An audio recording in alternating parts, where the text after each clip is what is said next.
with an injured Caitlin Clark watching. Young Mystics take apart Fever. Baltimore. They came dressed in pristine No.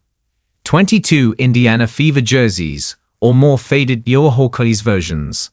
The mere opportunity for a glimpse of Caitlin Clark in street clothes enough to draw legions of her fans to downtown Baltimore on a gloomy, rainy night. Many, though, were dressed conspicuously as empty seats, that same calculus. Fever versus the Washington Mystics, with Clark sidelined by injury. Not enough to compel them to show up. The WNBA likes to say the cross-cultural phenomenon surrounding Clark, the 23-year-old Fever superstar, is good for the entire league. Wednesday night provided another test of that theory.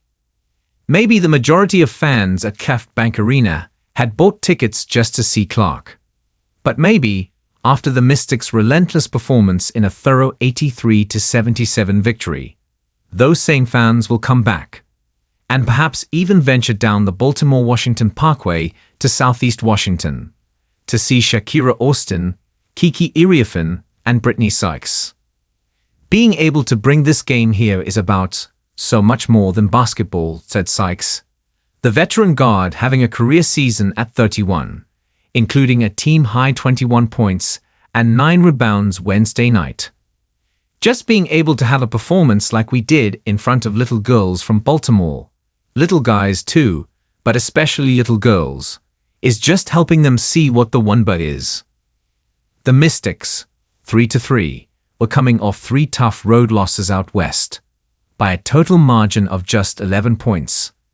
But they are young, big, physical, fearless, and dangerous.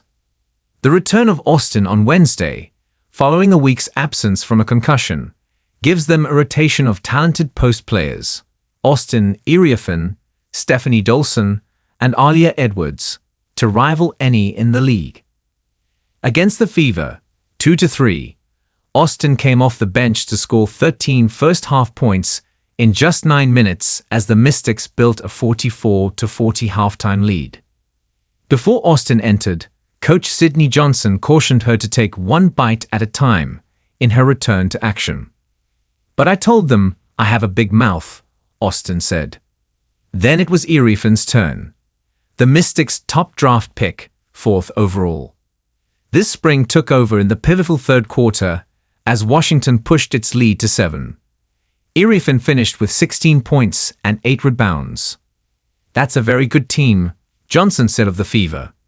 "And I feel like we're showing a little bit of something ourselves." Clark, the superstar who became a pop culture icon across the back half of her college career at Iowa and her rookie season in the WNBA, suffered a strained left quadriceps over the weekend, with the Fever announcing Monday she was expected to be out at least 2 weeks, a timetable that, should it hold, would cost her 4 games. Wednesday's was the first regular season game Clark had missed because of injury since her sophomore year at Dowling Catholic High in West Des Moines, Iowa. Clark emerged shortly after her teammates for pregame warm-ups, dressed in a gym rat's off-duty uniform, a loose-fitting, team-issued hoodie, and warm-up pants. She signed autographs and took selfies with fans behind the Fever's bench for a solid 10 to 12 minutes. Once the game started, the Fever parked her at the scorer's table end of their bench, closest to their coaches, a placement that was no accident. When you're forced to sit on the sideline for a while, there's some things you can see you might not have noticed in live action, Fever coach Stephanie White said. So I think it gives Caitlin an opportunity to look at it a little more from a coach's perspective. She can hear some of the conversations, hear points of emphasis, and see it through a different lens. But the loss of Clark on the court manifested itself in ways beyond the box office. The Fever shot just 5 for 21 from three-point range without its sharpshooter. The bigs who could typically count on pinpoint passes from Clark whenever they were open, or sometimes when they weren't, failed to get enough quality touches to make an impact.